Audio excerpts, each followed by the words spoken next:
நீங்கள் பார்த்துக் கொண்டிருப்பது உங்கள் ஜே தாய் டிவி. ஏலே இமய மலை எங்க ஊரு சாமி மலை 8 தேச நடுங்க 8 வச்சு வராரு.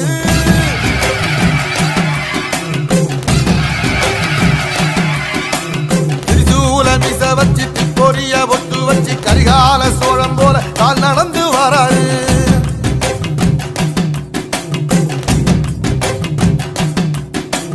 மனுநீதி மன்னனுக்கு மறுபுறப்ப வராரு. தர்மராசாவுக்கு தர்மம் சொல்லி தந்தாரு. பஞ்சாலம் ஊருக்கு கட்ட பொம்மை வராரு. கடாரம் கொண்ட எங்க ரசரசம் வராரு.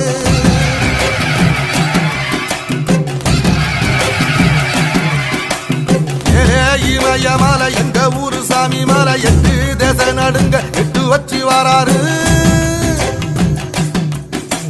திரிசூல மீச வச்சு பொரிய ஒட்டு வச்சு கரிகால சோழம் போல கால் நடந்து வராரு.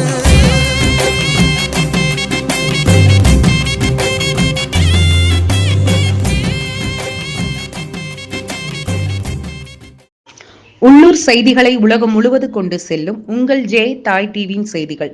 கோவை புறநகர தெற்கு மாவட்ட அதிமுக கழக சார்பில் கள ஆய்வு கூட்டம் கிணத்துக்கடவு பகுதியில் உள்ள தனியார் திருமண மண்டபத்தில் நடைபெற்றது.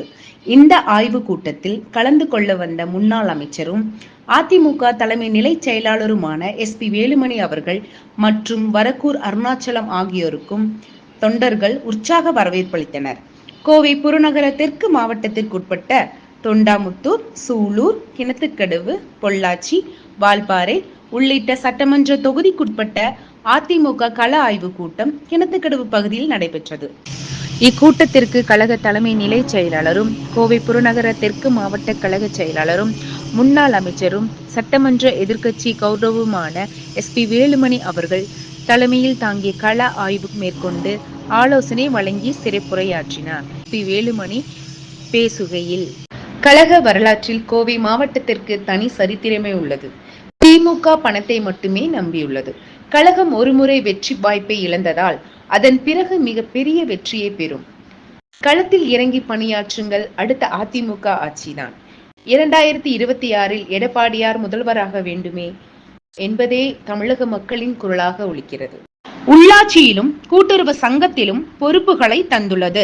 MP-களுக்காகவும் MLA-க்களும் என அனைத்து பதவிகளையும் நமக்கு தந்துள்ளது. நமது கழகத்தின் கிளை செயலாளர்கள் வருவதே மிக பெரிய விஷயம். அன்றைய காலத்தில் கிளை செயலாளரை தேர்ந்தெடுப்பதற்கு போட்டி வைத்து தான் தேர்ந்தெடுப்பார்கள். இதற்கு கடுமையான போட்டி இருக்கும். இன்று அதிகமான பொறுப்புகள் நமது கழகத்தில் உள்ளது. பொறுப்பை உணர்ந்து ஒவ்வொருவரும் செயலாற்றுங்கள். புதியவர்களையும் இளைஞர்களையும் அரவணைத்து செல்லுங்கள். அதிமுக வலிமையான இயக்கம். கட்சிக்கு விசுவாசமாக ஒவ்வொருவரும் பணியாற்றுங்கள். சீனியர்களை இளைஞர்களையும் அரவணைத்து செல்லுங்கள். கழகத்தில் உள்ள ஒவ்வொருவரும் பேர்பட்டவர் பெரிய பதவியில் இருந்தாலும் அவர்களில் உள்ள பூத்களில் அதிகமான வாக்குகளை பெற்று தர வேண்டும். அதுதான் நமக்கு பெருமை. இது எல்லோருக்கும் பொருந்தும். ஏனென்றால் அந்த பூத்தில் பல்வேறு பணிகளை நிறைவேற்றி தந்திருப்பீர்கள். அந்த பூத்களில் அதிகமான வாக்குகளை பெற்று தர வேண்டும். ஆனால் நடைபெற்ற பாராளுமன்ற தேர்தலில் அப்படி நடக்கவில்லை. வெற்றி தோல்வி சகஜம். இனிமேல் பூத் கமிட்டியில் 9 பேர் தான். அந்த 9 பேருக்கும் தலைவரும் செயலாளர், பொருளாளர், துணை தலைவர், துணை செயலாளர், இணை செயலாளர் என புரட்சி தமிழர் எடப்பாடியார் அங்கீகரித்து கையெழுத்து இட போகிறார். யார் தகுதியாக இருக்கிறார்களோ அந்த 9 பேருக்கு தான் அந்த பதவிகளை தர வேண்டும். நமக்கு எதிரி திமுக. நமக்கு கட்சிதான் முக்கியம். 2026 எடப்பாடியார் முதல்வராவதே உறுதி. கழக ஆட்சியில் மீண்டும் அமைவது உறுதி. திமுக பணத்தை மட்டும் நம்பியுள்ளது. நாடாளுமன்ற தேர்தலில் மோடியா ராகுல் காந்தியா என்று தேர்தல் நடந்தது. இந்த சூழ்நிலையில் கூட நமக்கு பிரதமர் வேட்பாளர் இல்லை. பெரிய கூட்டணி இல்லை. இருந்தாலும் கூட 21% வாக்குகளை பெற்றோம். அதிமுக சாதாரண கட்சி அல்ல. எடப்பாடியார் எவ்வளவோ திட்டங்களை தந்தார். மருத்துவ படிப்பிற்கான நீட் தேர்வில் 7.5% இடஒதுக்கீடு தந்து அரசு பள்ளியில் பயிலும் மாணவிகளுக்கு மருத்துவ படிப்பு படிக்கவும் ஒரே ஆண்டில் 11 மருத்துவ கல்லூரிகள் தந்ததும் கொரோனா காலத்தில் ஆல்பாஸ் திட்டம் என பல்வேறு திட்டங்களை தந்துள்ளார். இன்றைய நிலையில் திமுகவிற்கு யாரும் வாக்களிக்க தயாராக இல்லை. திமுக ஆட்சியில் ஒரு தொழிலும் செய்ய முடியாத சூழ்நிலையிலும் தொழில்துறையினரும் உள்ளனர். மேலும் பால் விலை உயர்வு, மின் கட்டண உயர்வு, விலைவாசி உயர்வு என அனைத்தையும் உயர்த்தி விட்டனர். அனைத்து தரப்பில் மக்களுக்கு பாதிக்கப்பட்டுள்ளனர். ஆகவே கழகத்தில் இறங்கி பணியாற்றுங்கள். வெற்றி நமதே. யாராக இருந்தாலும் கழகத்தில் இறங்கி பணியாற்றுங்கள். இது அனைவரும் பொருந்தும். திமுக ஆட்சி மாற வேண்டும், எடப்பாடியார் முதல்வராகவே வேண்டும் என்பதே தமிழக மக்களின் ஒட்டுமொத்த குரலாக ஒலிக்கிறது. 2006 மைனாரிட்டி திமுக ஆட்சிதான் நடைபெற்றது. 2011, 2016 கழகம் மாபெரும் வெற்றி பெற்றது. திமுக எதிர்கட்சியாக கூட வர முடியவில்லை. அதுதான் பிறகு 2021 சுமார் 1% வாக்குகள் வித்தியாசத்தில் தான் ஆட்சியை நாம் இழந்தோம்.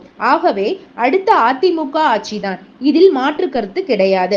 பொன்கடம் இடைத்தேர்தலில் திமுக வெற்றி பெற்றது. 2வது பாகமாகவும் 3வதாகத்தான் அதிமுக வந்தது.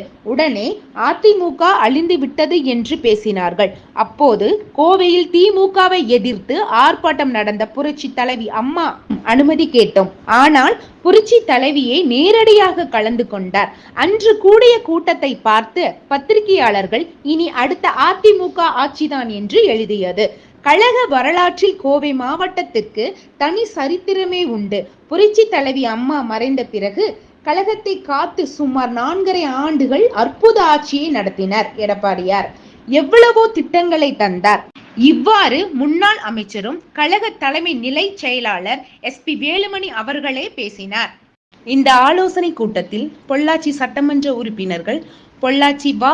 ஜெயராமன், கிணத்துக்கடவு சட்டமன்ற உறுப்பினர் தாமோதரன், சூலூர் சட்டமன்ற உறுப்பினர் VP கந்தசாமி மற்றும் கோவை புறநகர தெற்கு மாவட்ட பூத் கமிட்டி பொறுப்பாளர் வழக்கறிஞர் சேதுராமன், அதிமுக பொள்ளாச்சி பாராளுமன்ற வேட்பாளர் களம் கண்ட கார்த்திக், அப்புசாமி, முன்னாள் சட்டமன்ற உறுப்பினர்கள் எட்டிமடை சண்முகம், கஸ்தூரி வாசு, அதிமுக தகவல் தொழில்நுட்ப பிரிவு மாநில தலைவர் சிங்கை G.